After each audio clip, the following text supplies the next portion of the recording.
Never miss our updates and be part of our conversation squad. सभी को नमस्कार, आदाब, सत श्री अकाल। मंथन में मुझे पहली बार आने का मौका मिला और आज संयोग ऐसा है कि बहुत अच्छा दिन है। राष्ट्रपिता महात्मा गांधी बापू की जयंती है, स्वर्गीय लाल बहादुर शास्त्री जी की जयंती है। और जब देश के सामने बहुत सारी चुनौतियां, और मैं तो कहूँगा दुनिया के सामने जब बहुत सारी चुनौतियां हैं, उस वक्त आप गांधी को नहीं भूल सकते। बापू जिसने पूरी दुनिया को संदेश दिया अहिंसा का, बापू जिसने पूरी दुनिया को संदेश दिया प्रेम का, बापू जिसने पूरी दुनिया को संदेश दिया स्नेह का, भाईचारे का, एकता का, धर्मनिरपेक्षता का। मुझे लगता है आज उनका संदेश सिर्फ देश के लिए नहीं, पूरी दुनिया के लिए प्रासंगिक है, मौजूद है, और इसके बगैर दुनिया आगे नहीं बढ़ सकती। और राष्ट्रपिता महात्मा गांधी ने एक वाक्य कहा था, और इस वक्त मुझे बहुत जरूरी लगता है वो कहना। जब रूस और यूक्रेन की लड़ाई चल रही है, इजराइल फिलिस्तीन की लड़ाई चल रही है, दुनिया में अलग अलग जगहों पे हिंसा हो रही है, हमारे देश में भी नफरत का बीज बोया जा रहा है, नफरत की बुनियाद पे, हिंसा की बुनियाद पे देश को बढ़ाने की कोशिश की जा रही है। ऐसे समय में गांधी का ये संदेश हम लोगों को अपने दिल और दिमाग में रखना होगा। गांधी जी ने कहा था, एक आंख फोड़ने के बदले दूसरी आंख फोड़ने की होड़ में लग जाओगे तो पूरी दुनिया अंधी हो जाएगी। इसलिए इससे बचना पड़ेगा। अहिंसा परमो धर्मा, मनुष्य का सबसे परम धर्म है अहिंसा। यह गांधी जी का संदेश है। और आज देश में क्या हो रहा है, कहां से शुरू करें और कहां खत्म करें। वतन की जो हालत सुनाने लगेंगे तो पत्थर भी आंसू बहाने लगेंगे। वतन की जो हालत सुनाने लगेंगे तो पत्थर भी आंसू बहाने लगेंगे। अगर भीड़ में खो गई आदमियत तो उसे ढूंढने में जमाने लगेंगे। इंसानियत का, मानवता का जिस तरह से कत्ल किया जा रहा है, हम सबको उसके लिए जागने की जरूरत है। और ये मंथन शायद इन्हीं विषयों पर चर्चा करने के लिए है। ये मंथन शायद हमारी डेमोक्रेसी के ऊपर बात करने के लिए है, संसद के ऊपर बात करने के लिए है, हमारी प्राथमिकताएं क्या है उसके बारे में बात करने के लिए है। मैं 6 साल 2018 से लेके 24 तक पार्लियामेंट का मेंबर रहा। फिर दोबारा पार्टी ने मुझे भेज दिया।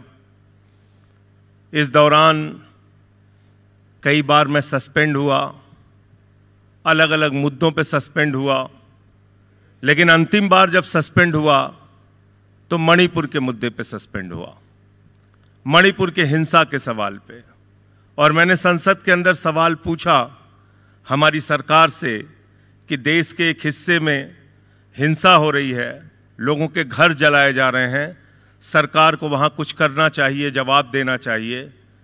मुझे जब बोलने का मौका नहीं दिया गया कई दिन तक, तो मैं बेल में चला गया, और जब बेल में गया तो मुझे सस्पेंड कर दिया गया, और मैं 11 महीने तक सस्पेंड रहा।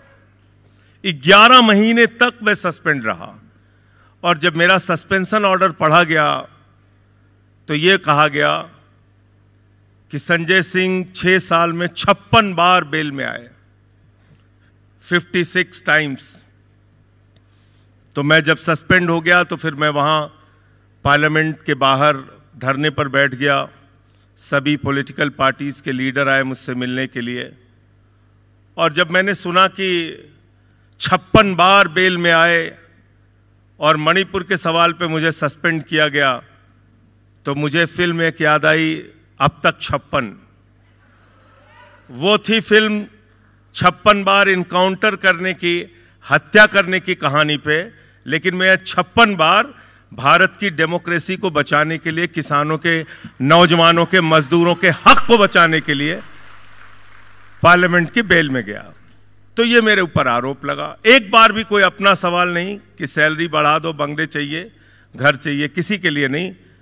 मुद्दों पे गया, किसानों के सवाल पे गया, नौजवानों के सवाल पे गया, 3 काला कानून आया उसके सवाल पे गया। अब सवाल यह है कि अपोजिशन का क्या रोल है पार्लियामेंट में और रूलिंग पार्टी का क्या रोल है। रूलिंग पार्टी का सत्ता पक्ष की जिम्मेदारी होती है कि वो सदन को सुचारू रूप से चलाए, सही ढंग से चलाए। और इसलिए जरूरी होता है कि अगर आप कोई बिल ला रहे हैं तो उसमें अपोजिशन को भी कॉन्फिडेंस में लीजिए, ये बिल ला रहे हैं।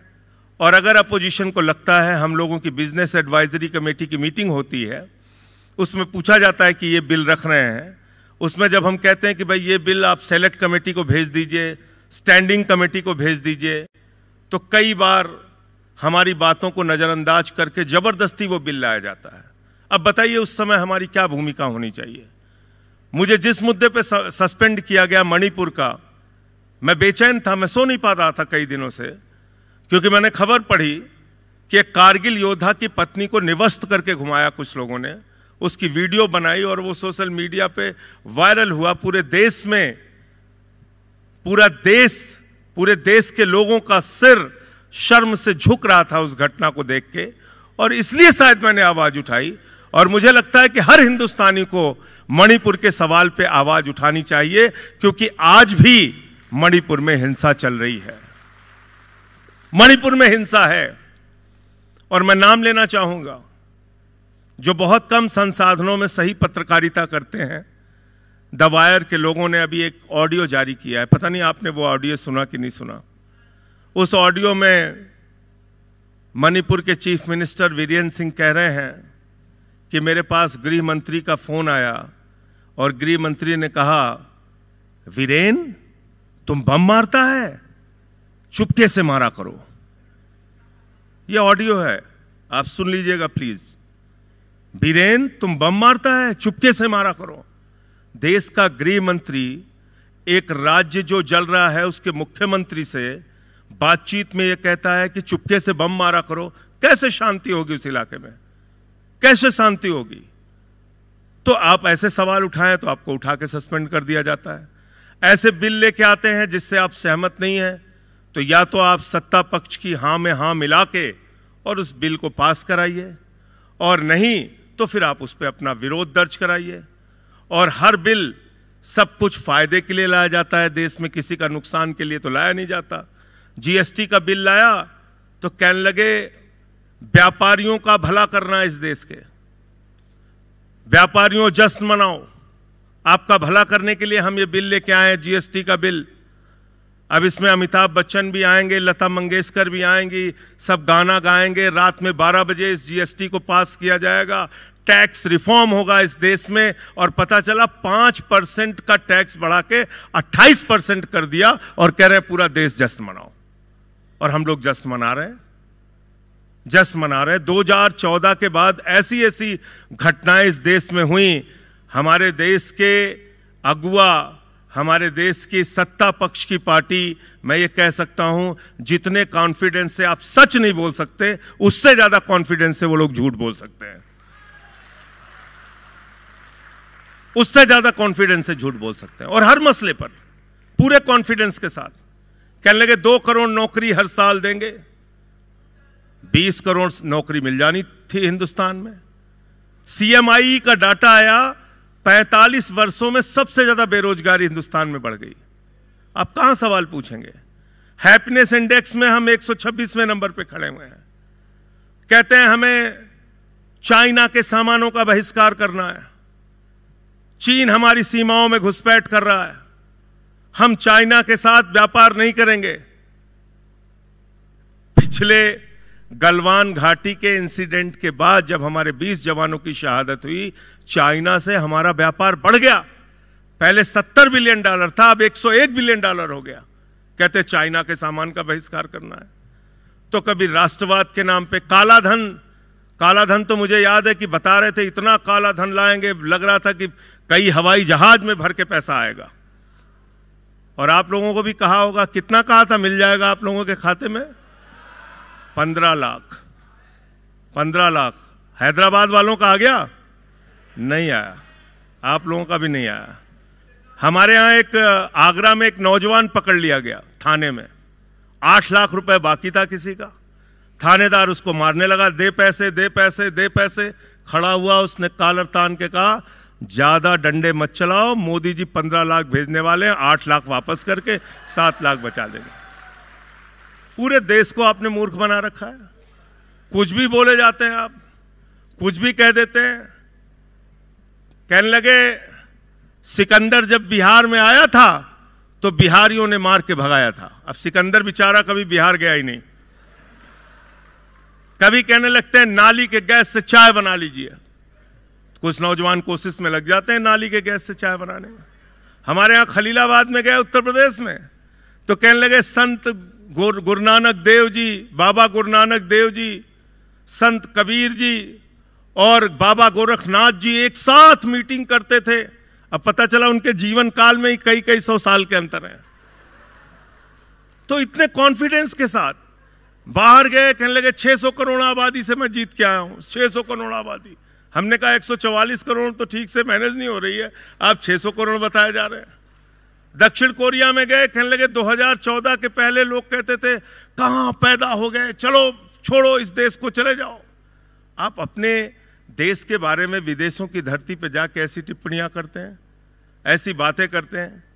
तो मैं और जहां से इस पार्टी का जन्म हुआ, आप सोचिए, कहते हैं हम राष्ट्रीय स्वयं सेवक संघ हैं।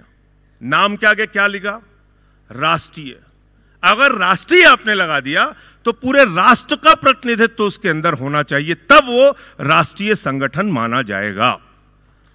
और अगर आप राष्ट्रीय स्वयंसेवक संघ हैं तो उसमें मुस्लिमों की भी भागीदारी होनी चाहिए, उसमें सिखों की भी भागीदारी होनी चाहिए, उसमें ईसाइयों की भी भागीदारी होनी चाहिए। सब तो सब छोड़िए, महिलाओं की भागीदारी होनी चाहिए। एक भी संघ का प्रमुख आज तक महिला आज तक नहीं बन पाई है। और भी आप छोड़ दीजिए, ओबीसी का पार्टिसिपेशन होना चाहिए, एससी का पार्टिसिपेशन होना चाहिए, एसटी का होना चाहिए। एक भी संघ का प्रमुख पिछले लगभग 100 सालों के अंदर आज तक संघ का प्रमुख कोई एससी, एसटी, ओबीसी नहीं हुआ। वहां से यह संस्था निकली है, यह राजनीतिक संगठन। तो हमारे प्रधानमंत्री जी ऐसे ऐसे बिल पार्लियामेंट के अंदर लेके आते हैं जिसको पास करने के बारे में आपको 100 बार सोचना पड़ता है। और हम लोगों के बारे में जो लोग आलोचना करते हैं कि ये पार्लियामेंट को बाधित करते हैं, वो बाधित कोई खुशी से नहीं करते। मैं पूरी जिम्मेदारी के साथ आपको कहना चाह रहा हूं, बहुत सारे बिल ऐसे भी आए जो जनता के हित में थे, हमने बढ़ चढ़ के उनको सपोर्ट किया। कभी भी ऐसे बिल को आपत्ति नहीं की जो लोगों के हित में थे। लेकिन अगर आप लोगों के खिलाफ बिल लेके आए तो आप मुझे बताइए मुझे क्या करना चाहिए? विरोध करना ही पड़ेगा। और उसके लिए अगर आप सस्पेंड करते हैं तो करिए, जेल भी भेजते हैं तो भेजिए, आप जेल भेज सकते हैं आप। तो अभी एक बिल और बहुत अच्छा लेके आए ये लोग, कह रहे हैं वक्फ बिल हम लेके आए हैं। तो हमने कहा भाई ये क्या है? पत्रकारों ने मुझसे पूछा कि एक बिल लेके आए वक्फ बिल, इस पे आपका क्या ओपिनियन है? मैंने कहा इसमें मेरा ओपिनियन यही है कि तू कौन मैं खामखा, आपका क्या मतलब है? अब कह रहे हैं कि साहब हम मुसलमानों को भला करने के लिए बिल लेके आए हैं।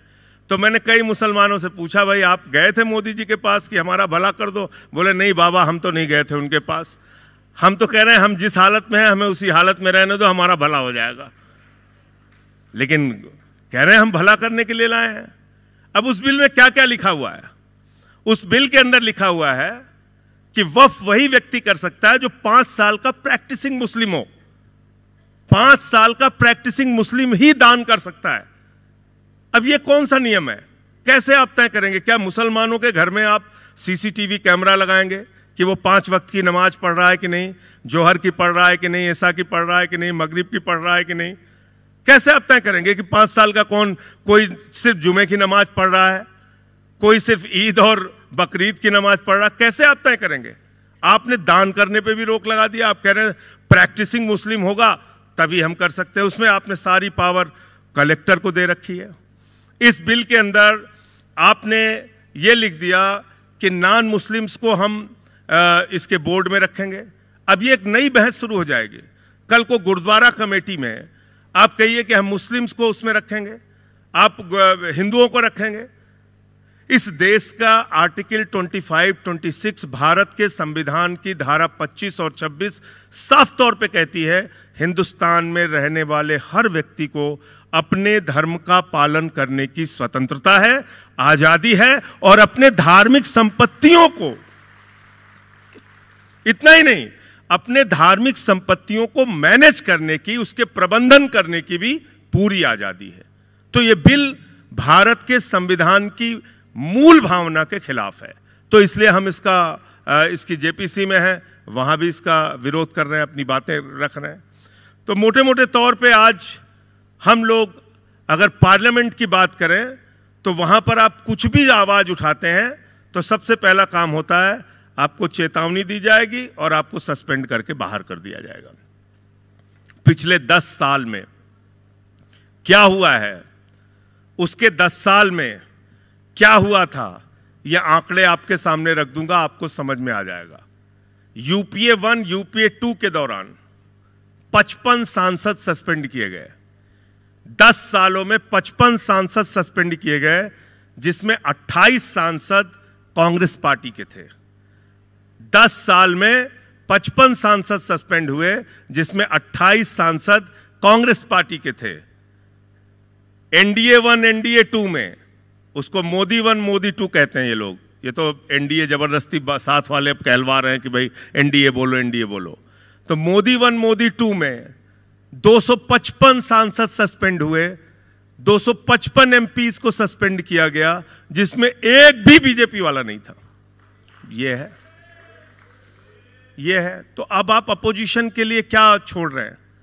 बाहर हम लोग बोलते हैं, उठा के जेल में डाल देते हैं। प्रोटेस्ट करते हैं, लाठियां चला देते हैं, मुकदमे लिख देते हैं। पार्लियामेंट में बोलते हैं, उठा के सस्पेंड कर देते हैं। तो कहां जाएंगे? और ऐसे ऐसे बिल, आप किसानों का बिल आप लेके आए, 3 काला कानून, वो पूरा बिल क्या था? क्यों इतना विरोध किया किसानों ने? उसमें सिर्फ किसानों की ज्यादा भागीदारी रही, देश के लोगों की शायद इतनी भागीदारी नहीं रही। लेकिन उस बिल में क्या था? किसानों की जमीन कब्जा करने की योजना थी, एमएसपी खत्म करने की योजना थी। उस बिल के अंदर क्या था? उस बिल में बड़े बड़े कॉरपोरेट घरानों को गोदाम बनाने से लेके अपना बिजनेस, व्यापार, कृषि के क्षेत्र में उनको डालने की योजना थी।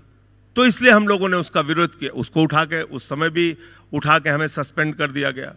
तो मैं सिर्फ इतना कहना चाहता हूं कि आज पार्लियामेंट के अंदर सबसे बड़ी चुनौती हम लोगों के सामने ये है कि जनता के मुद्दों को मजबूती से उठा पाएं और जनता के खिलाफ, लोगों के खिलाफ जो बिल आ रहा है उस बिल को हम रोक पाएं। और अगर इसमें हम सफल हो पाए, अब तो 240 पे आ गए ये लोग, कुछ थोड़ा सा इनको रोकने में मदद मिलती है। थोड़ी मेहनत इस देश के लोगों ने और कर दी होती तो शायद इतनी मेहनत करने की जरूरत नहीं पड़ती। बहुत सारे ऐसे बिल आगे आएंगे। हम लोग जैसे पहले इनसे लड़ते रहे हैं, आगे भी लड़ेंगे, आवाज को उठाएंगे। लेकिन इस देश की डेमोक्रेसी की हालत क्या है, इस देश के फेडरल स्ट्रक्चर की हालत क्या है, पार्लियामेंट की हालत क्या है, कॉन्स्टिट्यूशन का कितना पालन हो रहा है, ये सब खुली किताब की तरह आपके सामने है। मैं अगर अपनी पार्टी की बात करूं तो 3 बार दिल्ली में हमारी सरकार बनी, 2013, 2015, 2020। और इन तीनों सरकारों में बेहतरीन, पहली सरकार तो 49 दिन की थी, लेकिन दूसरी और तीसरी जो हमारी अभी की सरकार चल रही है, हमने क्या काम नहीं किया और कौन सा गुनाह कर दिया, कौन सी गलती कर दी? अच्छी शिक्षा देना गुनाह है? अच्छे स्कूल बनवाना गुनाह है?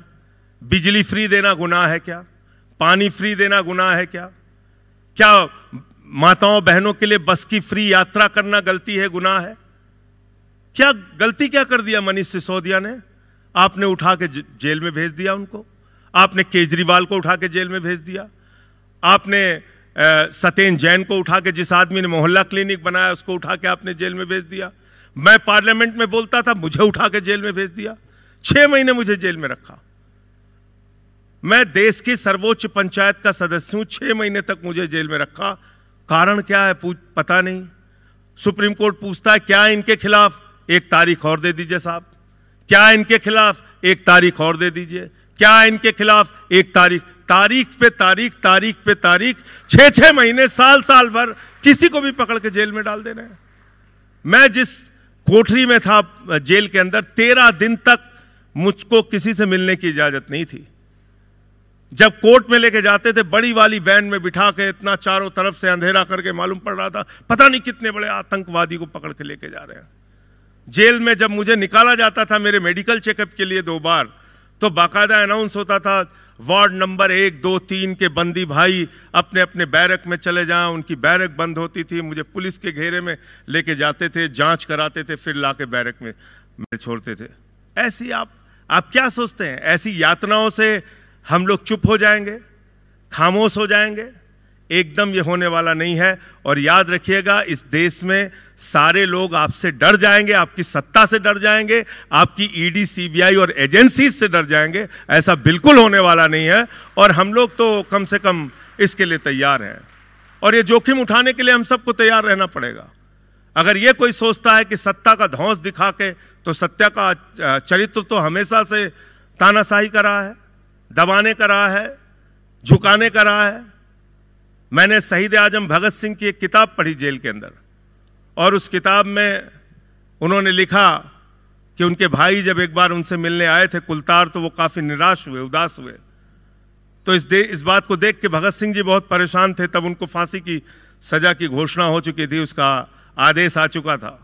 तो एक चिट्ठी लिखा भगत सिंह जी ने, उसकी अंतिम लाइन लिखा कि उन्हें ये फिक्र है हरदम नया तर्जे जफा क्या है, उन्हें ये फिक्र है हरदम नया तर्जे जफा क्या है। हमें भी शौक है देखें सितम की इंतहा क्या है, हमें भी शौक है देखें सितम की इंतहा क्या है। हम देखना चाहते हैं कि किस तरीके से आप सारी संस्थाओं का दमन करना चाहते हैं। आज जुडिशरी की आप बात कर लीजिए, उसको दबाव में लेके रखा है। मैं यहां नाम नहीं लेना चाहता, लेकिन ये चर्चाएं होती हैं।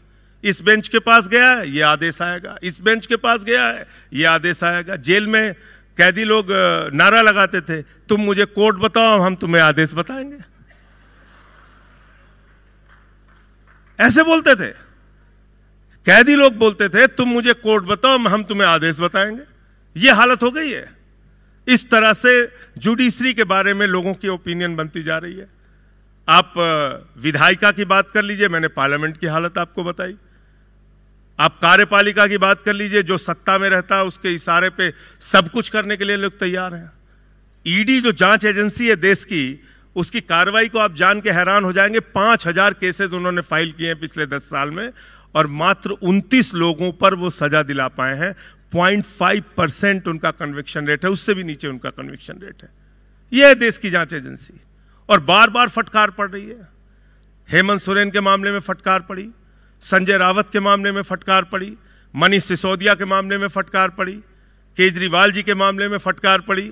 मैं अपने बारे में बोल नहीं सकता, मुझे कोर्ट ने रोका है कि आप अपने बारे में मत बोलिए, तो मैं दूसरों के बारे में बोलता हूं। मुझे रोका है कि आप अपने बारे में नहीं बोल सकते। मैंने कहा ठीक है हुजूर, मैं अपने बारे में नहीं बोलूंगा, दूसरों के बारे में बोलूंगा। आप बताइए, ईडी के अफसर दिल्ली के क्लैरिजेस होटल में 5 करोड़ की रिश्वत लेते पकड़े गए। यह जांच एजेंसी है देश की। तमिलनाडु में रिश्वत लेते हुए पकड़े गए, राजस्थान के अंदर रिश्वत लेते हुए पकड़े गए। इनसे आप जांच करा रहे हैं, इन एजेंसियों का आप दुरुपयोग कर रहे हैं अपोजिशन के खिलाफ। यह इस देश का संघीय ढांचा है। इसकी बात की थी बाबा साहब डॉक्टर भीमराव अंबेडकर ने।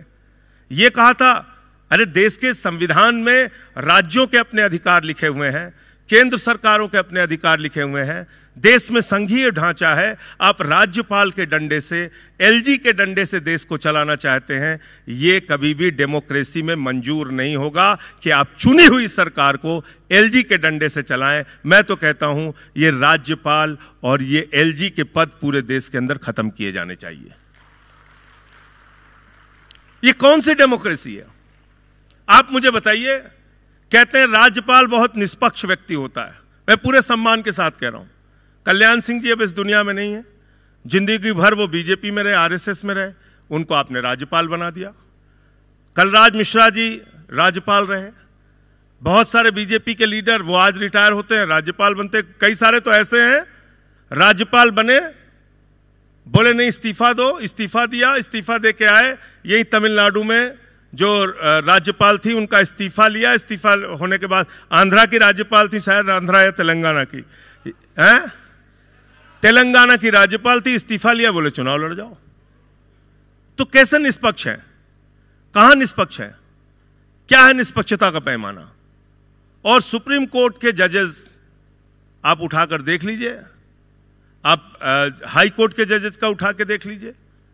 आज जो हालत है जुडिशरी के बारे में, राज्यपाल की संस्थाओं के बारे में, राजभवन के बारे में, मैं तो ये कह रहा हूं कि ये राज्यपाल और एलजी, इनकी जरूरत क्या है? जब एक सरकार को चुन लिया गया और उसको मेजॉरिटी दे दी, दिल्ली के अंदर 67 सीटें केजरीवाल जी को दे दी, 62 सीटें फिर दोबारा दे दी, आप उस सरकार को चलने नहीं देना चाहते? सुप्रीम कोर्ट के 5 जजेज का फैसला आया, 5 जजेज का फैसला केजरीवाल जी के पक्ष में आया, दिल्ली सरकार के पक्ष में आया। उसके बाद आप ऑर्डिनेंस लाके 5 सुप्रीम कोर्ट के 5 जजों के फैसले को आप बदल दे रहे हैं, आप उस सरकार की सारी शक्तियां छीन ले रहे हैं। तो कैसे संघीय ढांचे पर आपका यकीन है? क्या आप करना चाहते हैं इस देश की डेमोक्रेसी के साथ? फिर लोगों के मत का क्या मतलब रह गया? उनके इच्छा का, उनके चुनाव का क्या मतलब रह गया? भाई डेमोक्रेसी में लिखा कि एक व्यक्ति खुद से विधायक बनाएगा, सांसद बनाएगा, मंत्री बनाएगा, मुख्यमंत्री बनाएगा, प्रधानमंत्री बनाएगा। डेमोक्रेसी में जनता जिसको चुनती है, मेजॉरिटी देती है, उसके मंत्री, मुख्यमंत्री, उसकी सरकार होती है। आपने उसके ऊपर एक एलजी बिठा दिया। अब वो एलजी साहब क्या करते हैं? मोहल्ला क्लिनिक बनना है, रोक लगाओ। राशन की डिलीवरी होनी है, रोक लगाओ। फ्री बिजली की योजना आनी है, रोक लगाओ। फ्री पानी की योजना आनी है, रोक लगाओ।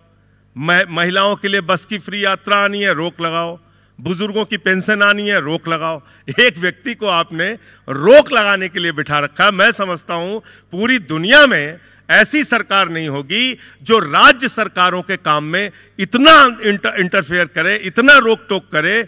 ये सिर्फ और सिर्फ हमारे महामानव हैं जो विपक्ष की सरकारों को चलने ही नहीं देना चाहते, चलने ही नहीं देना चाहते। और मैं तो कहता हूं और आजकल कह रहा हूं कि भाई मैंने हमेशा सुना कोई बाइक चोर, कोई सोना चोर, कोई गहना चोर, कोई कार चोर।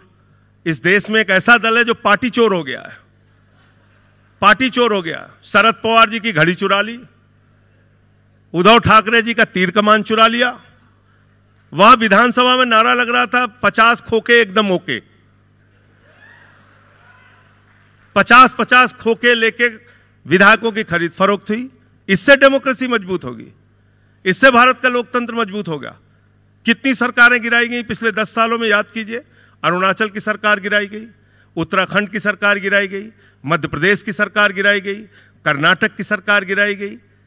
कितनी सरकारें गिराई गई? बिहार की तो कई बार गिराई गई। वहां तो पता ही नहीं चलता, सुबह इसके साथ नाश्ता कर रहे हैं, शाम को उसके साथ खाना खा रहे हैं। कितनी सरकारें गिराई। तो आप देखिए, गोवा के अंदर तोड़फोड़ करके सरकार बना ली, महाराष्ट्र के अंदर सरकार गिरा दी। ये डेमोक्रेसी है क्या? और इसीलिए पिछले दिनों केजरीवाल साहब ने राष्ट्रीय स्वयंसेवक संघ, जो अपने आप को कहता है कि हम नैतिक मापदंडों की रक्षा करने के लिए बने हुए हैं और भारतीय जनता पार्टी नैतिकता के रास्ते पे चले, प्रधानमंत्री नैतिकता के रास्ते पे चले, इसलिए उनके ऊपर अंकुश लगाने के लिए हमने अपना राष्ट्रीय स्वयंसेवक संघ का ताना बाना बनाया हुआ है। तो आप मुझे बताइए, सवाल पूछा केजरीवाल जी ने कि भाई अच्छी शिक्षा देना ये कौन सा गुनाह है? आपने मनीष सिसोदिया को अरेस्ट कर लिया। मोहल्ला क्लिनिक बनाना कौन सा गुनाह है? सत्येंद्र जैन को आपने अरेस्ट कर लिया। 75 साल के नियम आपने बनाए, और जब 75 साल का नियम पूछा जाता है प्रधानमंत्री जी से तो अमित शाह जी कहते नहीं नहीं, वो तो रिटायर नहीं होंगे। क्यों नहीं रिटायर होंगे? आडवाणी जी रिटायर होंगे, जोशी जी रिटायर होंगे, सुमित्रा महाजन जी रिटायर होंगी, वीसी खंडूरी जी रिटायर होंगे, शांता कुमार जी रिटायर होंगे, हुकुमदेव नारायण जी रिटायर होंगे। सब के सब 75 साल में रिटायर होंगे। जब प्रधानमंत्री की बात आ रही, कह रहे प्रधानमंत्री रिटायर नहीं होंगे। तो हमने कहा फिर ये हमारे जवानों ने क्या गुनाह किया? उनको तो आप कह रहे हो 4 साल में रिटायर होंगे। भाई आपको 74 साल में तीसरी बार प्रधानमंत्री बनना है, लेकिन किसान का बेटा जवान, उसको आप कह रहे हो 4 साल में रिटायर हो जाओ, अग्निवीर बन जाओ बेटा। तो मैंने कहा भाई ऐसे ही अग्निवीर आप अमित शाह के बेटे को भी बना दीजिए।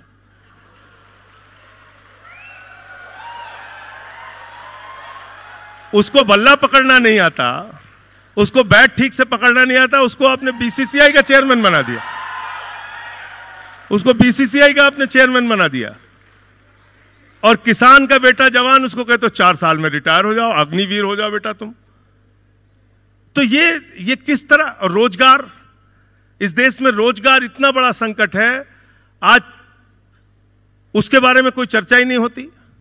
इस देश का मीडिया, तो कोई बैठा होगा तो मेरी बात को बुरा नहीं मानेगा, लेकिन ज्यादातर मीडिया ये हालत हो गई, अगर इस समय यूट्यूब के चैनल्स नहीं होते तो हम लोगों तक सच्चाई पहुंच ही नहीं सकती। दिन रात खाली नफरत परोसने का काम, दिन रात नफरत परोसने का काम। ये बहुत दुखद पक्ष है इस देश के मीडिया का।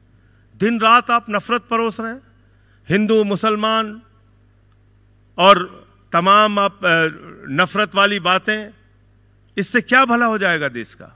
मीडिया का क्या काम है?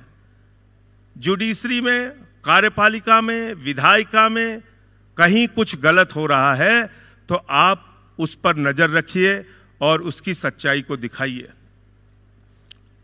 लेकिन आज भारत का मीडिया, उसका स्तर 156वें नंबर पर है, 156वें नंबर पे है मीडिया की हालत इस देश में।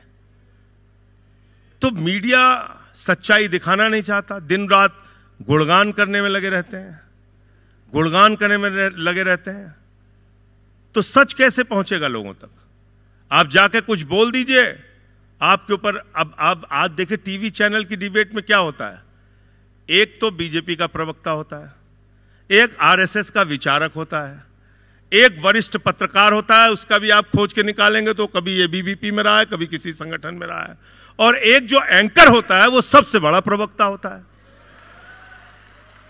तो कैसे आदमी अपनी बात रखेगा, कैसे बोल पाएगा, कैसे वो टीवी डे? और राष्ट्रवाद की बातें करते हैं। भाई राष्ट्रवाद की बातें कौन से लोग करते हैं? क्या इतिहास है इनका? माफ कीजिएगा, वो लोग राष्ट्रवाद की बात नहीं कर सकते जिनके पुरखों ने आजादी के आंदोलन में अंग्रेजों का साथ दिया है, इसका रिकॉर्ड है। वो लोग राष्ट्रवाद की बात नहीं कर सकते, वो लोग कतई राष्ट्रवाद की बात नहीं कर सकते जो राष्ट्रपिता महात्मा गांधी जी की जयंती पर, मुझे याद है 2-3 साल पहले गांधी जयंती पर कुछ लोगों ने गांधी की तस्वीर पर गोली मारी और नीचे से वो ऊपर से खून बहाया उसके ऊपर। वो लोग राष्ट्रवाद की बात नहीं कर सकते जिनके संगठनों से निकले हुए लोगों ने बापू की हत्या की, वो लोग राष्ट्रवाद की बात नहीं कर सकते। आप हमको राष्ट्रवाद सिखा रहे हैं दिन रात। कैसा राष्ट्रवाद है आपका? आपकी जब मर्जी होगी आप चले जाएंगे, नवाज शरीफ के बर्थडे का केक बिना बुलाए काट के चले आएंगे। आप राष्ट्रवादी हैं। पठानकोट के अंदर हमारे जवान शहीद हुए। आईएसआई पे हम लोग हमेशा कहते रहे आईएसआई हिंदुस्तान में आतंकवाद को बढ़ावा देता है, आईएसआई में हिंदुस्तान में आतंकवाद को बढ़ावा देता है। भारत के पहले प्रधानमंत्री हैं, मौजूदा प्रधानमंत्री, जिन्होंने आईएसआई को पठानकोट में बुला के हमारे शहीदों की जांच कराई। आप हमसे बात करते हैं राष्ट्रवाद की बात करते हैं। भारत के पहले प्रधानमंत्री हैं आदरणीय नरेंद्र मोदी जी। मोदी जी के पहले किसी भी प्रधानमंत्री ने अपने शपथ ग्रहण समारोह में पाकिस्तान के प्रधानमंत्री को नहीं बुलाया, यह भारत के प्रधानमंत्री ने किया। आप राष्ट्रवाद की बात करते हैं, यहां आप मुसलमानों से नफरत की बात करते हैं। दुबई में आपको मस्जिदें अच्छी लगती हैं, वहां जाके गले मिलते हैं आप। यहां के मुसलमानों में क्या दिक्कत है भाई आपको? क्यों इतना नफरत है? सब कुछ राजनीति, सब कुछ। आप क्या कर रहे हैं देश में? कैसी कैसी योजनाएं आप लेके आ रहे हैं? इस देश की आर्थिक स्थिति के बारे में आप सोचेंगे, आप हैरान रह जाएंगे। मैंने पार्लियामेंट के अंदर वो लिस्ट पढ़ी, एक इन्होंने बनाया NCLT tribunal, national company law tribunal. उस NCLT के माध्यम से 43 कंपनियों का 3,53,000 करोड़ रुपए माफ किया गया। जीरो लगाते लगाते आप थक जाएंगे, इतना पैसा माफ किया गया। आपके जितने दोस्त हैं, आप ऐसे राष्ट्रवादी हैं, पूरे राष्ट्र का बैंक लूट लूट के वो लोग भाग जा रहे हैं। नीरव मोदी 20,000 करोड़ लेके चला गया, मेहुल चौकसी हजारों करोड़ लेके चला गया, ललित मोदी 3,000 करोड़ लेके चला गया, नितिन संदेशरा 6,000 करोड़ लेके चला गया, विजय माल्या 10,000 करोड़ रुपए लेके चला गया। आप कैसे राष्ट्रवाद की बात करते हैं? आप इंडिया के लिए काम नहीं कर रहे हैं, आप अपने दोस्त के लिए काम कर रहे हैं जिसका नाम है अडानी। उसको पूरे देश की संपत्ति आप दे देना चाहते हैं। और मुझसे सबसे ज्यादा नाराजगी की वजह यह है, आज खुल के मैं आपसे कह रहा हूं, मैंने पार्लियामेंट के अंदर नारा लगा दिया, मोदी अडानी भाई भाई, देश बेच के खाई मलाई। बोले इनके बीजेपी वालों ने खुद आके मुझे बोला, बीजेपी वालों ने मुझे खुद आके बोला कि अब आपको छोड़ेंगे नहीं, जेल भेज देंगे। मैंने कहा भेज देंगे, भेज देंगे, भेज देंगे तो भेज देंगे, डरना नहीं है इनसे। आप सबसे भी यही कहना चाहता हूं, डरना बिल्कुल नहीं है, सच के लिए खड़े होना है, उसकी जो भी कीमत चुकानी पड़े उसको चुकाने के लिए तैयार रहिए। यह देश मोहब्बत की बुनियाद पे आगे बढ़ेगा, धर्मनिरपेक्षता की बुनियाद पे आगे बढ़ेगा, हिंदू मुस्लिम भाईचारे, सिख ईसाई भाईचारे की बुनियाद पे आगे बढ़ेगा। लड़ाई झगड़े से यह देश आगे नहीं बढ़ेगा। आप कभी हिंदू को मुसलमान से लड़ाते हैं, कभी हिंदू को सिख से लड़ाते हैं, कभी ईसाई से लड़ाते हैं, कभी किसान को जवान से लड़ाते हैं, कभी किसान जवान और पहलवान को लड़ाते हैं, कभी जाट को गैर जाट से लड़ाते हैं, कभी मराठा को गैर मराठा से लड़ाते हैं। तो ये तो भारतीय झगड़ा पार्टी हो गई है, झगड़ा कराना है हर जगह। ये ठीक नहीं है, डेमोक्रेसी के लिए ठीक नहीं है, लोकतंत्र के लिए ठीक नहीं है। देश चलेगा बाबा साहब के संविधान से, किसी के फरमान से नहीं चलेगा। देश चलेगा कानून से, नियम से। आप बुलडोजर लेके निकल पड़ते हैं जब मन होता है आपका। मैंने सबसे कहा, मैंने कहा ये बुलडोजर बहुत बेवफा है, इससे सावधान रहना। ये किसी का सगा नहीं है, किसी का सगा नहीं है। छतरपुर में मुसलमान के घर पे चला, अयोध्या में हिंदुओं के घर पे चल गया, नोएडा में चल गया एक त्यागी जी के घर पे, जब उन्होंने हल्ला मचाया तो फिर दूसरे बंसल जी के घर पे चल गया। तो इसलिए खुशी मनाने की जरूरत नहीं, कानून से चलिए। अगर किसी ने वास्तव में अतिक्रमण कर रखा है, कोर्ट ने कोई आदेश दिया है, आप उसका पालन कीजिए, चलिए ठीक है। लेकिन जब आपका मन होता है आप बुलडोजर लेके निकल पड़ रहे हैं, किसी का इनकाउंटर कर दे रहे हैं, ये ठीक नहीं है। ऐसे ये देश नहीं आगे बढ़ सकता। सबको मिलाकर चलना पड़ेगा। हम इस देश की जो बुनियाद है, भारत की जो आत्मा है, वो है हमारी धर्मनिरपेक्षता, वो है हमारी विविधता में एकता। भारत की विशेषता है, हम यूनिटी इन डाइवर्सिटी वाले देश हैं। हम अहिंसा के रास्ते पे आगे बढ़ेंगे, हम गांधी के रास्ते पे आगे बढ़ेंगे, हम गौतम बुद्ध के रास्ते पे आगे बढ़ेंगे। हम नफरत की बुनियाद पे इस देश में कभी भी राजनीति नहीं होने देंगे, और जब भी ये कोशिश की जाएगी हम लोग उसके खिलाफ खड़े होंगे, हम लोग उसके खिलाफ खड़े होंगे। और मैं आज सिर्फ इतना कहना चाहता हूं कि 144 करोड़ का ये देश है, इतना विशाल देश है। गांधी जी की जयंती है आज। हमको उनसे अगर प्रेरणा लेनी है तो याद करना चाहिए। हम तो अपने देश में कुछ लोगों से डर रहे हैं।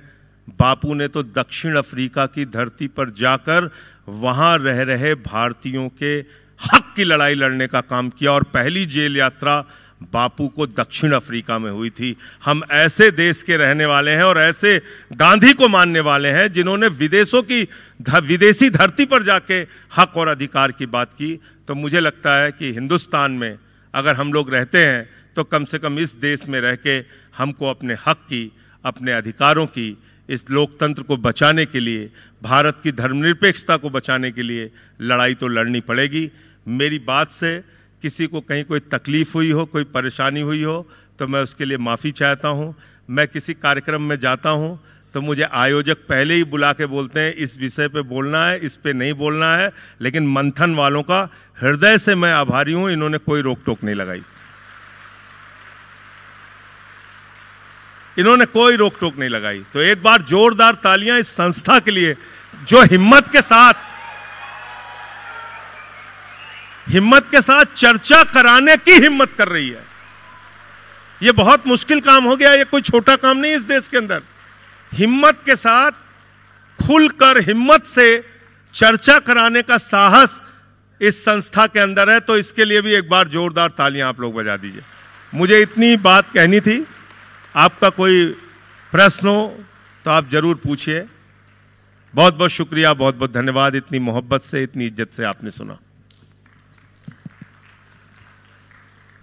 Yes, the session is now open for question and answers. The first person here, yes.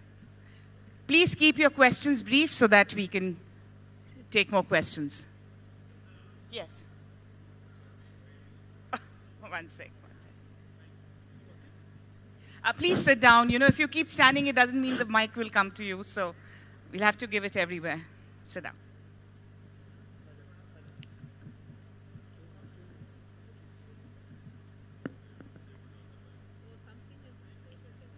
Take this mic.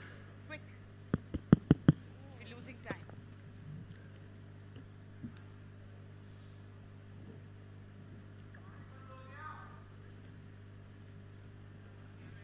Give it back to me. Get that changed.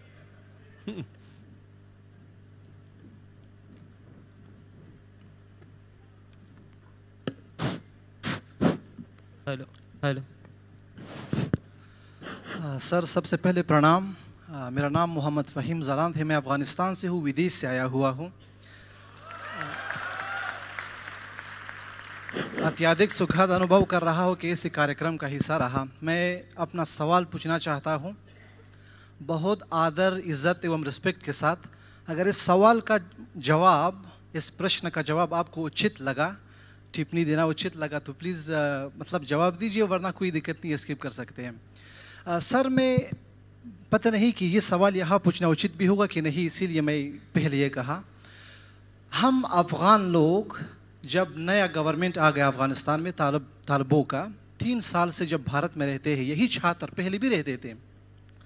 अभी उन लोगों के आने के बाद कोई छात्र अफ़गानिस्तान नहीं जा सकता है, कोई शोधार्थी, कोई छात्र, कोई वहाँ से आ नहीं सकता है। इसीलिए बहुत छात्रों को वहाँ होने का मतलब वहाँ रह गए और बहुत यहाँ रह गए। अब मैं खुद, जो मेरे परिवार है वहाँ है, मुझे 2 चॉइस दिए गए हैं, या तो पीएचडी छोड़ दो, जाओ वहाँ अपना माँ, अपनी बहन, अपने भाई के पास जाओ, या पीएचडी ख़त्म करके जाओ। अब मैं यहाँ हूँ, पढ़ता हूँ। अब सवाल ये है यहाँ सर कि अफ़गानिस्तान के लिए जो भारतीय सरकार का 2021 के बाद जो पॉलिसी है, ख़ासकर छात्रों के लिए, शोधार्थियों के लिए, ये आपको उचित लगता है या इसमें बदलाव ले आना चाहिए? अगर ले आना चाहिए तो आपसे रिक्वेस्ट है कि राज्यसभा तक या मोदी जी तक, जिस तक भी इस मतलब आवाज़ पहुंचना चाहिए, कि पहुंच जाए कि छात्र वही छात्र है जो मतलब पुराने सरकार में भी यही छात्र थे, अभी भी है। अभी पॉलिटिशियन आते हैं, स्पोर्ट्समैन आते हैं, पर छात्र ना जा सकते हैं ना आ सकते हैं। धन्यवाद सर। तो मुझे लगता है कि भारत की पॉलिसी हमेशा से यही रही है और यही होनी भी चाहिए कि पूरी दुनिया में जहाँ पे लोकतंत्र हो, शांति हो, डेमोक्रेटिक तरीके से चुनी हुई सरकार हो, उसके पक्ष में बोले, और यही बोलना भी चाहिए। मैंने तो जब ये हुकूमत आई जिसके बारे में आप बता रहे हैं, उस वक्त भी ये सवाल खड़ा किया था कि भारत सरकार चुप क्यों है, खामोश क्यों है। तो हर देश में इनके अपने कुछ बिजनेस इंटरेस्ट हैं, उसके डिटेल में जाऊंगा तो बहुत लंबी हो जाएगी। बांग्लादेश का सवाल आता है तब भी चुप रहते हैं, अफगानिस्तान का सवाल आता है तब भी चुप रहते हैं। लेकिन मैं आपसे सहमत हूं कि वहां पर शांति से लोगों की जिंदगी में खुशहाली हो, वहां कोई ऐसी सरकार ना हो जो आपके हक को मारे, इसके पक्ष में भारत को खड़ा होना चाहिए, मैं ऐसा मानता हूं। One person from this side, can you pass the mic to him quickly?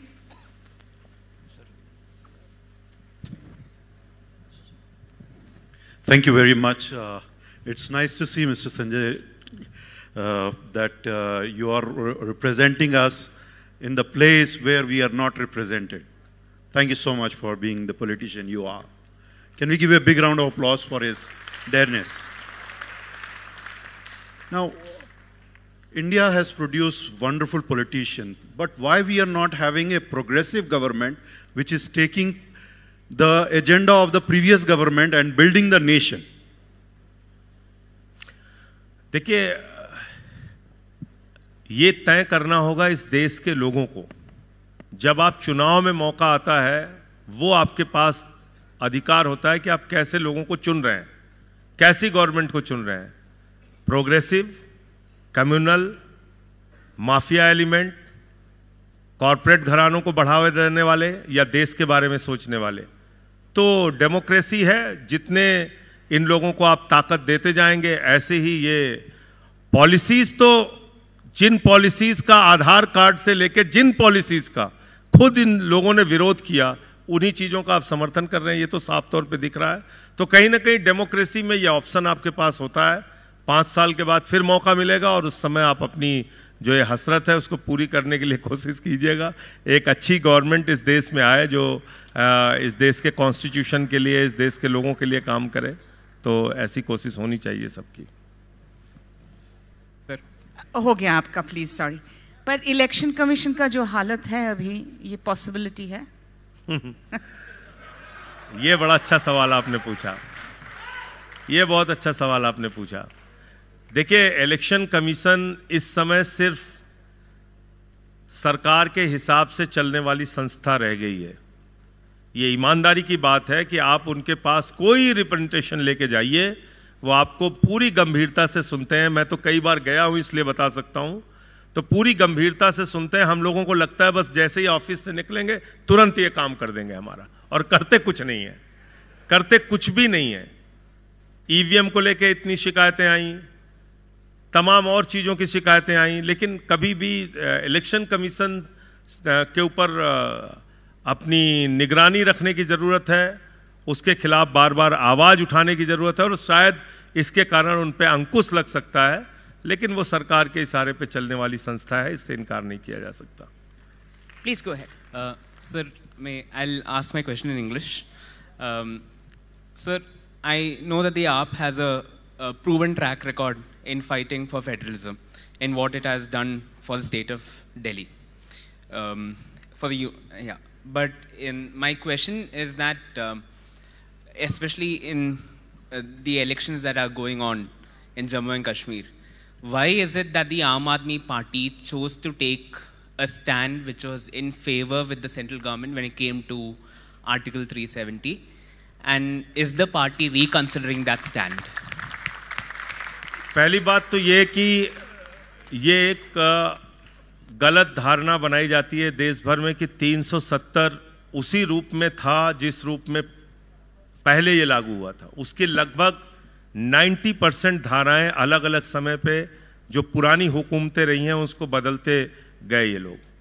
हमने कभी स्टेटहुड की खिलाफत नहीं की, पूर्ण राज्य की खिलाफत नहीं की, तो इसलिए उस स्टैंड को ये नहीं देखना चाहिए कि हम किसी के खिलाफ थे। हाँ, जरूर 370 के मुद्दे पे हमने उस समय फैसला लिया था सरकार के साथ जाने का, लेकिन हमने कोई स्टेटहुड की खिलाफत नहीं की या वहाँ के लोगों को अधिकार ना दिया जाए, उनका दमन किया जाए, ऐसा हमारी कभी सोच नहीं रही।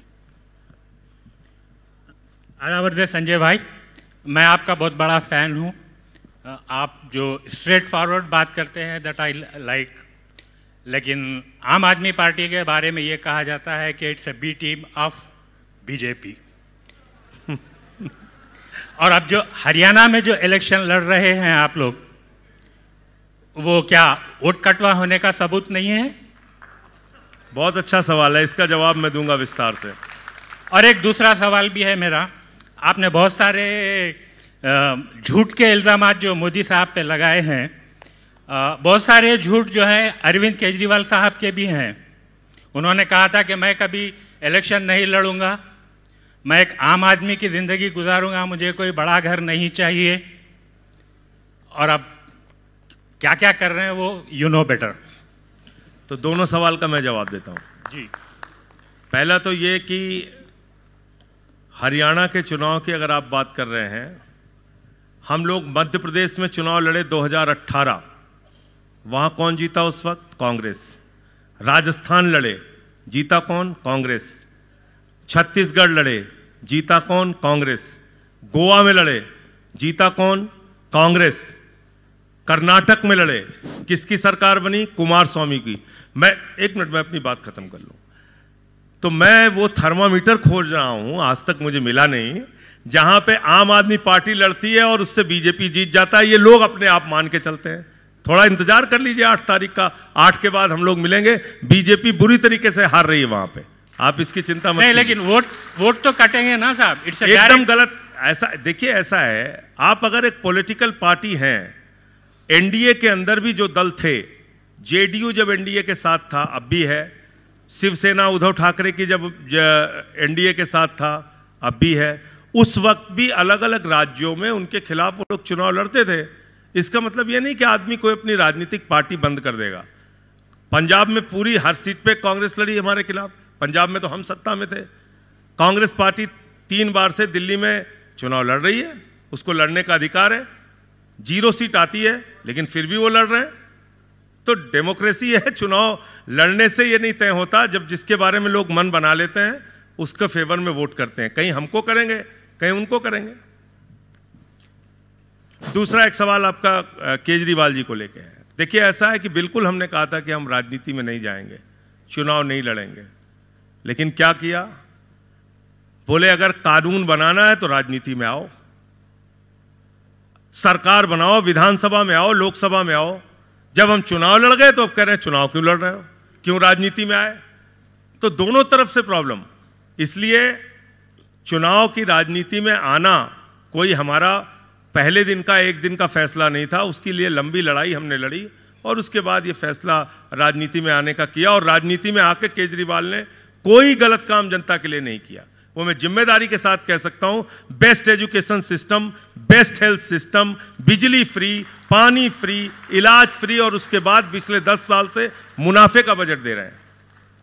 अमेरिका के राष्ट्रपति ट्रंप की पत्नी हिंदुस्तान आई थी तो उसने कहा सिसोदिया और केजरीवाल का स्कूल मुझे देखना है, तो ये काम हमने दिल्ली में करके दिखाया है। इसलिए हमारी सरकार 10 सालों में अच्छा काम करके दिल्ली में दिखा रही है। सर, आपका बहुत शुक्रिया, आप एक बहुत बेबाक आवाज़ हैं और ख़ास करके अपनी पार्टी में आप मुसलमानों के मुद्दे पर बहुत बढ़ चढ़कर हमेशा से आवाज़ रखते आए हैं। मेरा बस एक सवाल है कि आपकी पार्टी के एमएलए अमानतुल्लाह खान और आप ही पार्टी के एक और नेता हैं ताहिर हुसैन, उन पर आपका क्या स्टैंड है? शुक्रिया। अमानतुल्लाह खान के मसले पे सबसे ज़्यादा शायद मुखर होकर हम लोग बोले, सबसे ज़्यादा लड़ाई लड़ी। अमानतुल्लाह खान ने कोई एक पैसे की बेईमानी या भ्रष्टाचार नहीं किया है, जबरदस्ती पकड़ के जेल में डाला है। बोल रहा हूं आपके सामने, मैंने पीसी भी की, उनके घर भी गया। ताहिर हुसैन का मामला जो है वो कोर्ट में है, मुझे लगता है वहां से फैसला आने दीजिए। सर, मेरा क्वेश्चन आपके स्पीच से है कि आपने एक चीज़ बोली कि अगर देश ने थोड़ा और साथ दिया होता तो आज हम हुकूमत में होते। तो सर, देश ने तो आपका साथ दिया था। वीएफडी की रिपोर्ट कहती है कि 4.6 करोड़ वोट जो हैं जिनका कोई ट्रैक रिकॉर्ड नहीं है और इलेक्शन कमीशन का अभी तक कोई क्लियरेंस नहीं है और इसका फ़ायदा 76 सीटों का बीजेपी को मिला। तो देश ने तो अपना काम किया था। यहाँ पे सर मेरे 2 क्वेश्चन आते हैं कि क्या आपको नहीं लगता कि आपकी पार्टी और India alliance as a whole कहीं ना कहीं फेल रहे फ्रॉड को रोकने में? और दूसरा चीज़, आप फ्यूचर में कैसे मेक श्योर करेंगे कि जो फ्रॉड इस बार हुआ वो आगे के इलेक्शन में नहीं होगा? Thank you. बहुत अच्छा सवाल है। देखिए, इसी सिस्टम के अंदर हम अपनी कोई बात कर सकते हैं। सबसे ज़्यादा और सबसे पहले ईवीएम को लेकर अगर किसी ने सवाल उठाया तो आम आदमी पार्टी ने उठाया। उसके लिए हमारी बहुत आलोचना भी हुई, बहुत ये कहा गया कि ये लोग देखिए कैसी बातें कर रहे हैं, हार जाते हैं तो ईवीएम पे आरोप लगाते हैं वगैरह वगैरह। फिर इलेक्शन कमीशन में हमने एक नहीं सैकड़ों बार जाके मुलाकात की, कहा कि भाई इसके बारे में पुराना जो बैलेट पेपर का सिस्टम है उसको लागू किया जाए। नहीं मानी गई बात। फिर सुप्रीम कोर्ट में गए, सुप्रीम कोर्ट में हमने मुकदमा किया इसको लेकर। बहुत सारी संस्थाओं ने, हम लोग तो डायरेक्टली आम आदमी पार्टी की तरफ से नहीं गए, बहुत सारी संस्थाओं ने किया। सुप्रीम कोर्ट ने भी एक तरीके से चुनाव आयोग के फैसले पे और ईवीएम के फैसले पे अपनी खामोशी रखी और कहा कि नहीं, ये इसी तरीके से चलता रहेगा। तो है, प्रॉब्लम है, आपकी बात से मैं सहमत हूँ। ये जो रिपोर्ट आपने कहा ये भी आई है, एडीआर की रिपोर्ट आई है कि कई जगहों पे ऐसी गड़बड़ियाँ हुई हैं। अब इंडिया अलायंस जब आगे बैठेगा तो इस पे और विस्तार से बात करेंगे हम लोग। Hello, thanks a lot sir, सबसे पहले स्पीच के लिए। और जो आपने पॉइंट्स रेज किए, गांधी जी का तो बहुत यूज़ है, मतलब कोई स्वच्छता के लिए यूज़ कर लेता है और कोई धार्मिकता के लिए।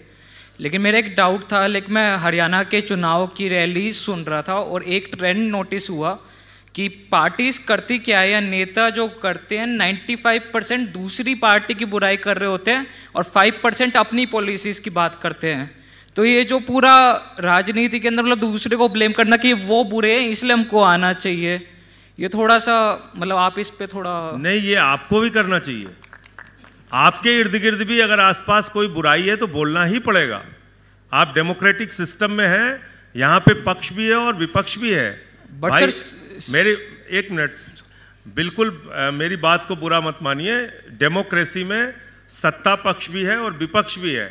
अगर आप विपक्ष को ही खत्म कर देंगे तो फिर तो तानाशाही हो जाएगी ना। तो बोलना तो पड़ेगा। अगर कुछ गलत कर रही है सरकार, कुछ गलत कर रही है, वो चाहे हरियाणा की हो, वो चाहे केंद्र की सरकार हो, कुछ गलत कर रही है तो बोलना पड़ेगा। अब आप बताओ कि अगर इस देश में कोरोना की महामारी में लाखों लोग मर रहे हैं और देश के प्रधानमंत्री कह रहे हैं ताली थाली बजाओ ठीक हो जाएगा, तो हम तो इसका विरोध करेंगे, इसके बारे में बोलेंगे। मैंने पार्लियामेंट में बोला। तो जो कुछ भी गलत पॉलिसीज हैं उस पर आपकी भी जिम्मेदारी है, नजर रखिए। एक नागरिक के तौर पे आपको भी आवाज उठानी चाहिए और एक पॉलिटिकल पार्टी के तौर पे मुझे भी आवाज उठानी चाहिए, और हमारी पार्टी भी कुछ गलत करे तो भी आपको आवाज उठानी चाहिए। Yes sir. नमस्कार सर, मैं Tata institute of social sciences में रिसर्च स्कॉलर हूँ वुमेन स्टडीज़ की। आम आदमी पार्टी से एक सवाल है, आम आदमी पार्टी में आम औरत की अहमियत क्या है और लीडरशिप रोल्स में क्या है? Thank you. दुनिया के बड़े बड़े संस्थानों से पढ़ाई करके जो आतिशी जी आई वो आज हमारी मुख्यमंत्री हैं। एक बात। दूसरी बात, हमारी डिप्टी स्पीकर वो इस वक्त महिला हैं, राखी बिरलान। और महिलाओं के हक में जब भी कभी बात करने की ज़रूरत पड़ी हमने एकदम आगे बढ़ के आवाज़ उठाई है और आगे भी उठाते रहेंगे। हमारा मानना है कि बगैर इस देश की आधी आबादी को आगे बढ़ाए दूसरी आबादी आगे नहीं बढ़ सकती। तो जब महिलाओं के आरक्षण का मुद्दा आया उस समय भी हम लोगों ने आवाज़ उठाई। हम हमेशा इस पक्ष में हैं कि महिलाओं को इस देश में बराबरी का अधिकार है और मिलना ही चाहिए। Good evening, sir. My name is Mohammad Adnan, and I would like to compliment you. I would like to ask you whether you are a Muslim face of Aam Aadmi Party. Because in many issues taking up from the Delhi riots and other issues, the way you have spoken, it seems that you are from the same community. देखिए, मैं दिल से मानता हूँ कि इंसान को secular होना चाहिए, धर्मनिरपेक्ष होना चाहिए। और मैं तो ऐसे हिंदुस्तान की कल्पना करता हूँ कि अगर हिंदुओं पे कहीं अत्याचार हो तो हमारे मुस्लिम भाई आगे आके बोलें, और अगर मुसलमानों पे अत्याचार हो तो हिंदू भाई आगे आके बोलें, सिखों पे अत्याचार हो तो हिंदू आगे आके बोले, और हिंदुओं पे अत्याचार हो तो सिख आगे बोले, ईसाइयों पे अत्याचार हो तो मुसलमान और हिंदू आगे और सिख आगे आके बोले, और अगर हिंदुओं पे अत्याचार हो तो हमारा ईसाई भाई भी आवाज उठाए। वही सच्चे मायने में सेकुलरिज्म है, वरना फिर सेकुलरिज्म खाली एक बात है, बाकी और सेकुलरिज्म का कोई मतलब नहीं है। सेकुलरिज्म तो ये है कि हम एक दूसरे के लिए बोलें। तो मैं अंदर से ये बात को महसूस करता हूँ, इसलिए बोलता हूँ। Excuse sir, good evening sir. जब अरविंद केजरीवाल साहब पॉलिटिक्स में आया था, सब पूरा दुनिया में, इंडिया में एक आइडियलिस्ट पॉलिटिशियन देखा था Arvind Kejriwal. And Arvind Kejriwal started as वो भ्रष्टाचार के अगेंस्ट स्टार्टेड करा पहले। अभी जब आप ये लिकर स्कैम में अरविंद केजरीवाल नाम आ गए तो अभी पॉलिटिक्स में अभी तो आइडियलिस्टिक पॉलिटिकल पार्टी कोई नहीं दिख रहा। अब इसके बारे में क्या बोल सकते हैं? अभी अरविंद केजरीवाल स्टार्टेड अगेंस्ट भ्रष्टाचार के अगेंस्ट स्टार्ट करा। अभी we are seen the liquor scam, उनका नाम आ गया, बट पॉलिटिकल में आ गया वैसा नहीं है। But what is your opinion on that? अब ये आप खुद ही सब कुछ बोलने के बाद आपने खुद ही कह दिया कि पॉलिटिकल में आ गया, वो कोई बात नहीं। यही तो असली बात है। असली बात तो वही है। अरविंद केजरीवाल जी के घर से 1 रुपए मिला, कोई प्लॉट मिला, कोई फ्लैट मिला, कोई पैसे की रिकवरी हुई, कोई गहना मिला, सोना मिला, जमीन मिला, क्या मिला? सिसोदिया के घर से क्या मिला? सत्येंद्र जैन के घर से क्या मिला? हमारे यहां से क्या बरामद हुआ? बताइए आप। चलिए, मैं अपने केस के बारे में नहीं बोल सकता, नहीं तो फिर सुप्रीम कोर्ट वाले कहेंगे कि आपने बोल दिया। लेकिन इन लोगों के यहां से मिला क्या? तो आपको अगर देखिए क्या है, 2 बातें। एक तो है कि आपने कोई गुनाह किया है, उसके लिए आपको बिल्कुल माफ़ी भी मांगनी चाहिए, अपनी गलती भी माननी चाहिए, और आपको बिल्कुल राजनीति में रहने का अधिकार नहीं है। और दूसरा ये है कि आपको राजनीतिक षड्यंत्र करके फंसाया गया है। वैसे केस में आपको लड़ना चाहिए और बहादुरी से जनता के लिए लड़ाई लड़के उनके लिए काम करना चाहिए। मैं ऐसा मानता हूं, केजरीवाल जी हों, सिसोदिया जी हों, सत्येंद्र जैन हों, मैं खुद अपने बारे में जानता हूं, हम लोगों को जानबूझ के फंसाया गया। उसकी वजह एकमात्र ये है कि इनके खिलाफ खुलकर बोलते हैं जो ये पसंद नहीं करते। तानाशाह को पसंद नहीं है उनके खिलाफ कोई बोले। हेलो सर, मेरा क्वेश्चन ये है कि आम आदमी पार्टी में मुस्लिम वुमेन लीडरशिप पर आपका क्या स्टैंड है? आम आदमी पार्टी का Muslim women leadership, Muslim women leadership भी होनी चाहिए, बिल्कुल होनी चाहिए, लेकिन ये थोड़ा समाज के अंदर भी इसके बारे में मंथन करने की ज़रूरत है।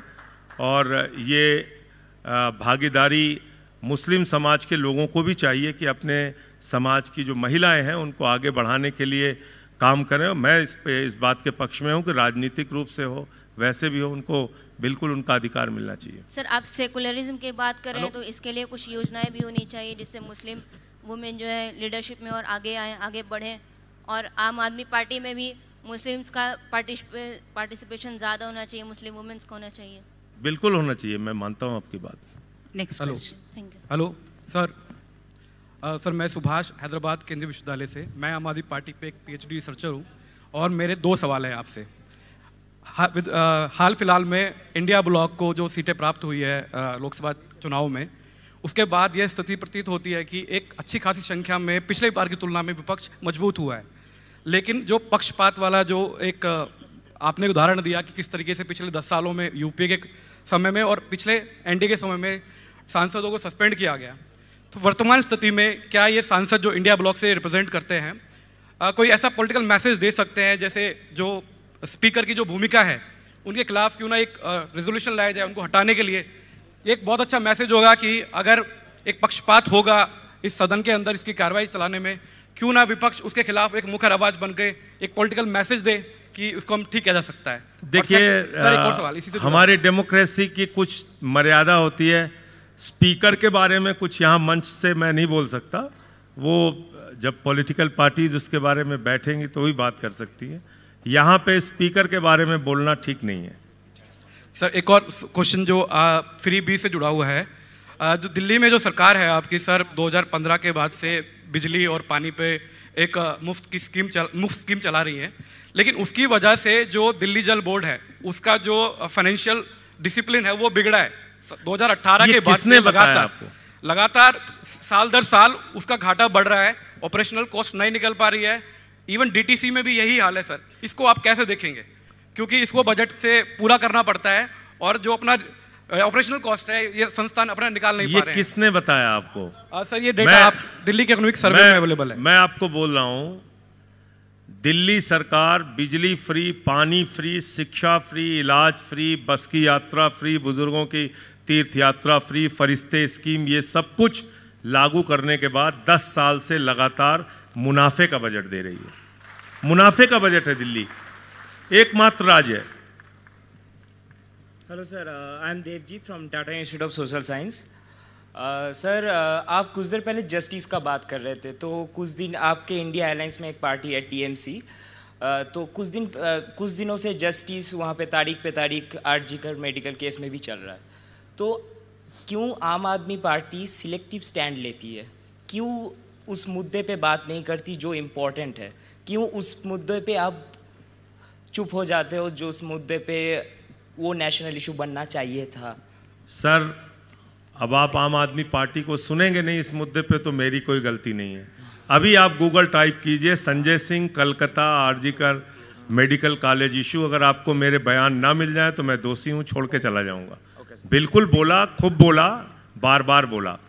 उसके लिए प्रोटेस्ट भी हुआ है दिल्ली में हमारी पार्टी की तरफ से।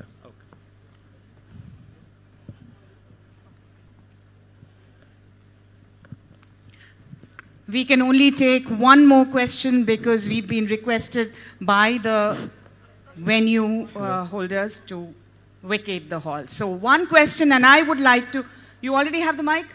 All right, so yours will be the last question. I'm sorry. Ma'am. Will be the last question of the day. Yeah, go ahead. Thank you. Namaskaram, Sanjay Garu. Well. So I have a question which could be very fundamental.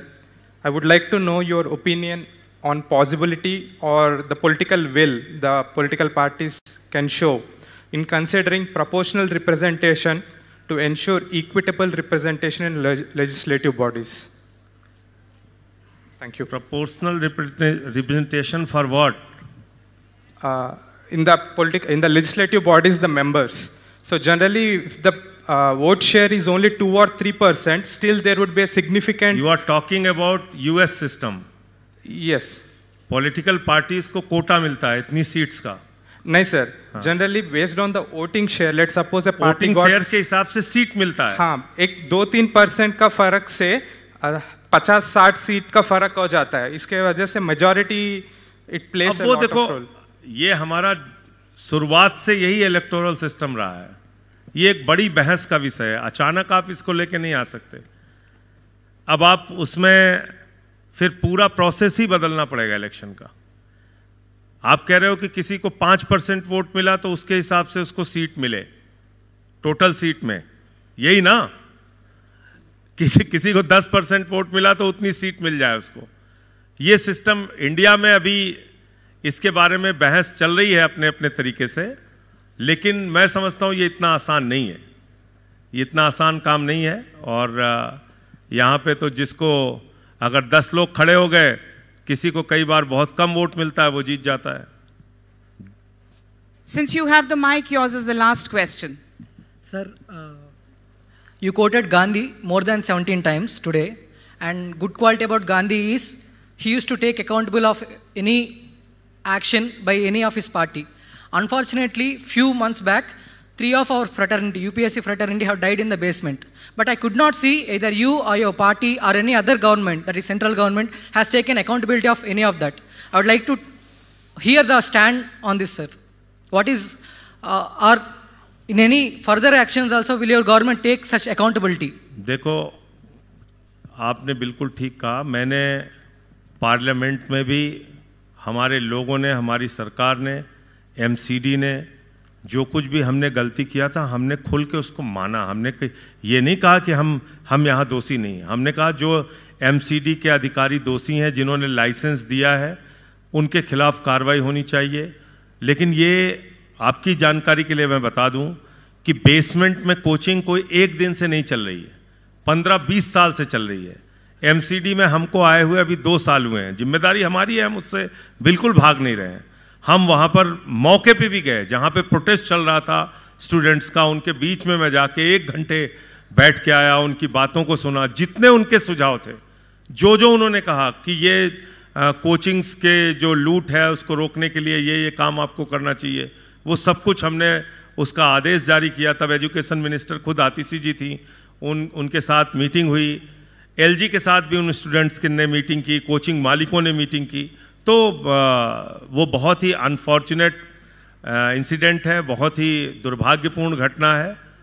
उसमें मैं समझता हूँ कि मैं कोई सफाई दूं या ये कहूँ कि हमसे हमारी कोई गलती नहीं है. बिल्कुल गलती है. और कोचिंग को बेसमेंट में चलाने का लाइसेंस नहीं मिलना चाहिए था.